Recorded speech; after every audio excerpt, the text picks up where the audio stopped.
Good afternoon. My name is Jay Sean Titus, and this is my diversity project. For this experience, we were tasked with doing something different. And when I say different, I mean more than just what I'm used to. As you can see, I chose the movie Coco. Now, I know what you're probably thinking. Why would you choose Coco? And to that I say, let me continue this presentation by giving you a bit of a synopsis on Coco.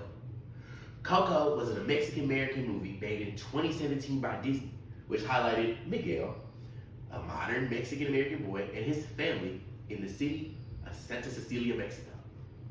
Through this coming-of-age story, we see Miguel traverse through what many people refer to as the land of the dead to get a better sense of himself, and it gives him a chance to find himself within his family.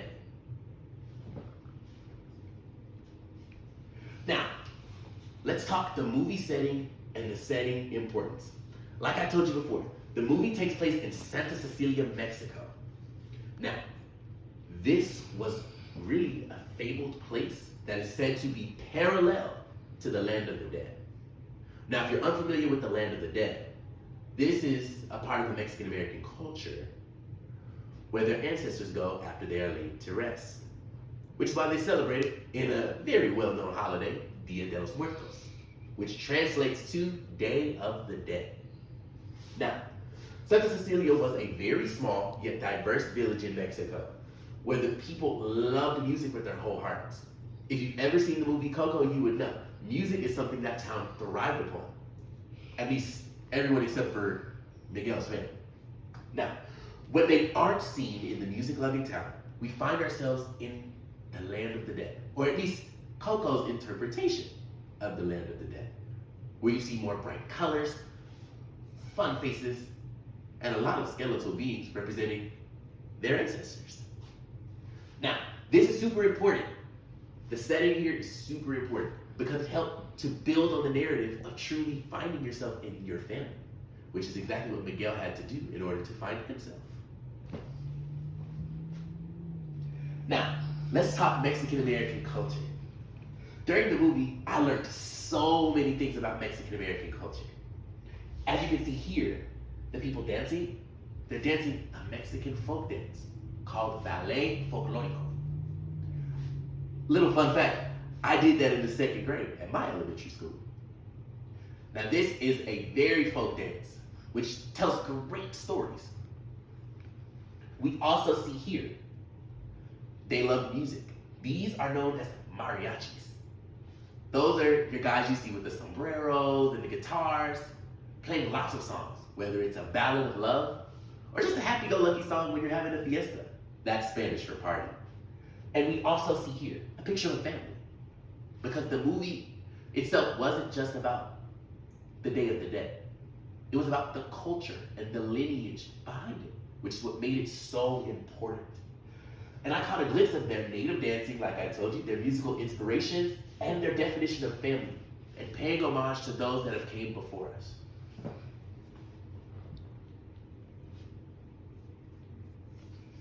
Now, why Mexican-American culture? For me, this was a culture that I've always been interested about. Now, I've had Mexican-American neighbors, and I've even grew up in a Mexican-American town. In Dallas, of course, where you see a lot of African-Americans and Mexican-Americans. So I've always wondered why they did certain things, or why they acted a certain way.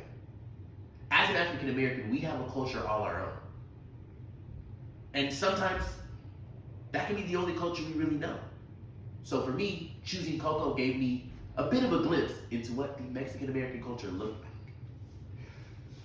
Like I said, our customs and our traditions vary heavily different from Mexican-American culture.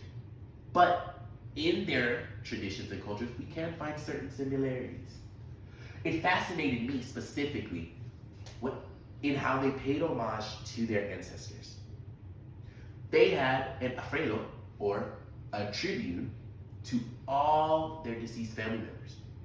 In the movie, that tribune, or alfredo, was used as a way to be a guide from the land of the dead back home, to give them a sense of belonging with those that are still on earth. Here, it makes me think a lot about how African Americans have pictures. As an African American, we may not have tributes, but we have pictures of our loved ones, both that are here and that may be deceased. Just seeing that in the movie gave me so much of a similarity as to how our cultures may very well be kind of tied, if you will. Now, this is what I learned. From the movie, I learned that you can truly find yourself in your family. Now, I know that sounds a bit cliche, but when I say truly finding yourself, we saw Miguel truly find his passion in music through the hurt of his family because of music. Now, a little background. Miguel's family hated music because at one point, Miguel's great-great-great-abuelita was left by her husband for music. So from there, the tradition of not loving music transcended from generation to generation. So from here, it gave me a sense of understanding why Miguel was so passionate about music. Because his family forbid it. And a lot of times, you want to do things that you're forbidden to do. And I know that sounds a bit weird, but if you follow me a little bit more, you'll get a better understanding. I also learned that our ancestors greatly affect the way that we are raised or how we raise our children. As a future teacher, I pride myself on being one of those teachers that teaches their students how to learn from yesterday so they can live today and change tomorrow.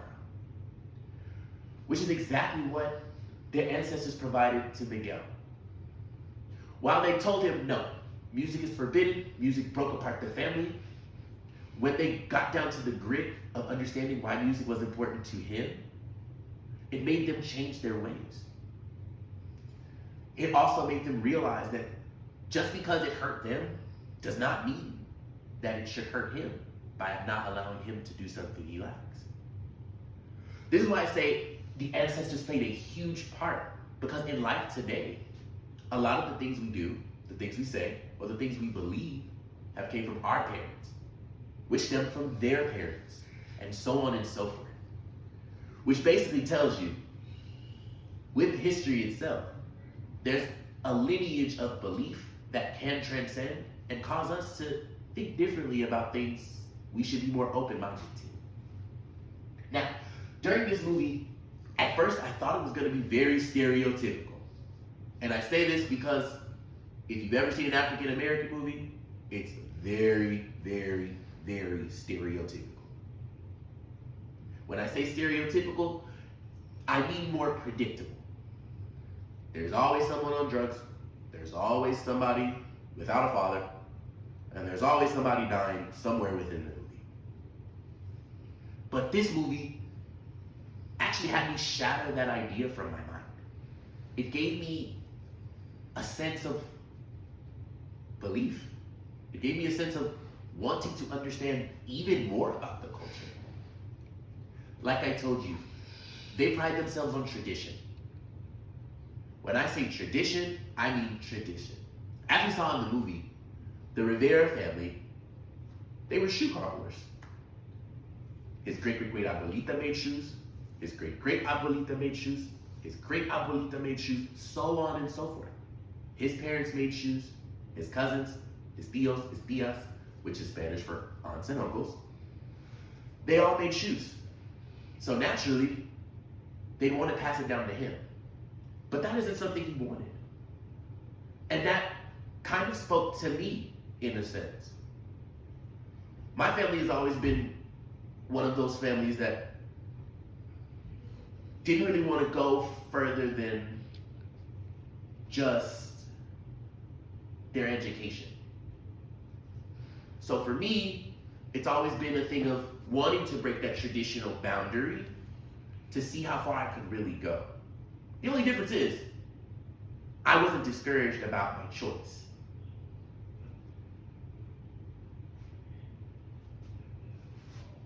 Now, like I told you, lineage played a huge part on how I watched the movie. Because it made me feel so happy in seeing the respect that they had for their elders and the want to be sure that they're okay in everything that they do. Now, when we talk about culture and domain, we talk about community, society, the family. As a teacher, that should be one of the most focal points that we pride ourselves upon, because we all don't come from the same community. Not every student will look like me. And I have to know how to adjust and how to teach to fit the boundary within their community and to help them break free of that boundary that their community set on themselves. Now, let me tell you 2 ways that this can help my teaching. This can help me by being more culturally aware when planning assignments.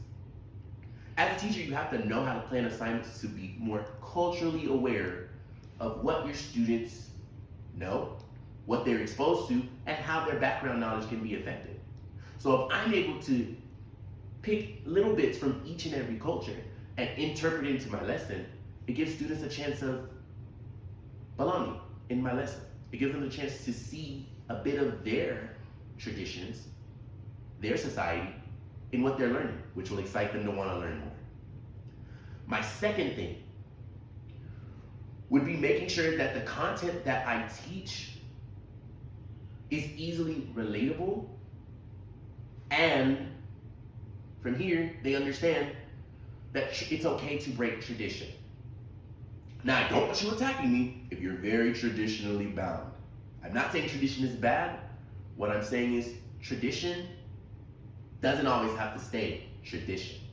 It's okay to break tradition.